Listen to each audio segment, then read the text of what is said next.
دوستوں ایک ویڈیو کے اندر میں نے یہ بیان کیا ہے کہ افطاری کا جو صحیح طریقہ ہے وہ یہ ہے کہ آپ پہلے مغرب کی نماز پڑھیں اور اس کے بعد پھر آپ افطاری کریں، اور مغرب کی نماز پڑھنے میں تقریباً 10 سے 15 منٹ تو لگ جاتے ہی ہیں، تو جیسے ہی 10 سے 15 منٹ گزریں گے وہ رات کا اندھیرا چھا جائے گا، اور یہی قرآن مجید کے اندر بیان ہوا ہے کہ تم اتم الصیام الی اللیل، رات تک اپنے روزے کو پورا کرو۔ اس پر بہت سارے دوست صاحب آپ نے یہ سوال کیا ہے کہ مفتی صاحب یہ آپ کی اپنی رائے ہے، آپ ہمیں کوئی حدیث بتائیں یا صحابہ کا کوئی عمل بتائیں۔ تو میں اس ویڈیو میں مختصر سی ویڈیو میں آپ کو صحابہ کرام ان کی زندگی کا عمل بتانا چاہتا ہوں۔ حضرت عمر رضی اللہ عنہ اور حضرت عثمان خلفاء میں سے ہیں رضی اللہ عنہما،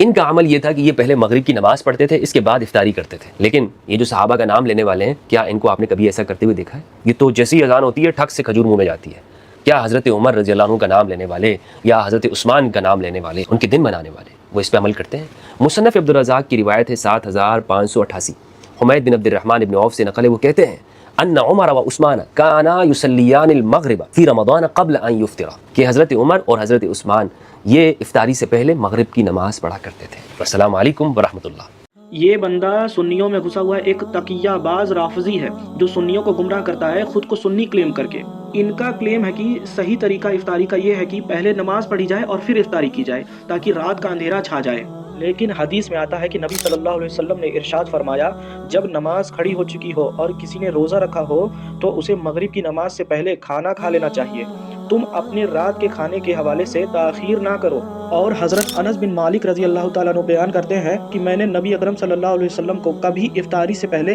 مغرب کی نماز ادا کرتے ہوئے نہیں دیکھا، خواہ آپ افطاری میں صرف پانی کا ایک گھونٹ ہی پی لیتے۔ اسی طرح رسول اللہ صلی اللہ علیہ وسلم نے ارشاد فرمایا، جب رات آ جائے اور دن چلا جائے اور سورج ڈوب جائے تو تم افطار کر لو۔ اسی طرح دوسری حدیث میں آتا ہے کہ ابو عطیہ کہتے ہیں، میں اور مسروق دونوں ام المومنین حضرت عائشہ رضی اللہ تعالیٰ عنہ کے پاس گئے۔ ہم نے عرض کیا، ام المومنین، صحابہ میں سے دو آدمی ہیں، ان میں سے ایک افطاری جلدی کرتا ہے اور نماز بھی جلدی پڑھتا ہے، اور دوسرا افطاری میں تاخیر کرتا ہے اور نماز بھی دیر سے پڑھتا ہے۔ انہوں نے کہا، وہ کون ہے جو افطاری میں جلدی کرتا ہے اور نماز بھی جلدی پڑھتا ہے؟ ہم نے کہا، وہ عبداللہ بن مسعود ہیں۔ اس پر انہوں نے کہا، رسول اللہ صلی اللہ علیہ وسلم اسی طرح کرتے تھے۔ اب قرآن میں جو بیان ہے، پھر رات آنے تک روزے پورے کرو، اس کو سب سے بہتر طریقے سے جو ذات سمجھ سکتی ہے وہ رسول اللہ صلی اللہ علیہ وسلم کی ذات ہے، اور رسول اللہ صلی اللہ علیہ وسلم نے حکم دے کر بھی اور پریکٹیکل کر کے بھی سمجھا دیا ہے کہ رات کا مطلب ہے جیسے ہی سورج ڈوب جائے، رات کے اندھیرے کے چھا جانے کا انتظار نہیں کرنا ہے۔ رات کے چھا جانے کا انتظار کرنا یہ واقعی ان کی خود کی رائے ہے،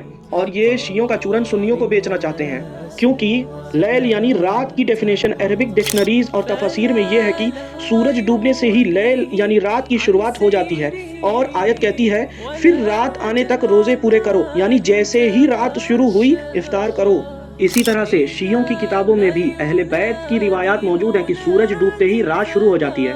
اور رسول اللہ صلی اللہ علیہ وسلم کا طریقہ تھا کہ آپ افطاری کرنے میں جلدی کرتے تھے اور اسی کی ترغیب دیتے تھے تاکہ ہم یہود کی نقل سے بچیں۔ پھر آخر میں مفتی صاحب نے ایک حدیث بیان کی جس میں انہوں نے بیان کیا کہ حضرت عمر اور حضرت عثمان رضی اللہ تعالیٰ عنہما یہ دونوں پہلے نماز پڑھتے پھر افطاری کرتے، جبکہ یہ حدیث ضعیف ہے۔ اس میں جو راوی ہے حمید بن عبد الرحمن، ان کی ملاقات حضرت عمر سے ثابت ہی نہیں ہے، اور یہ سند ٹوٹی ہے، منقطع ہے، اس لیے اس حدیث کو دلیل نہیں بنایا جا سکتا، بلکہ اس کے الٹ صحیح احادیث موجود ہیں کہ خلفائے راشدین سورج ڈوبتے ہی افطار کیا کرتے تھے۔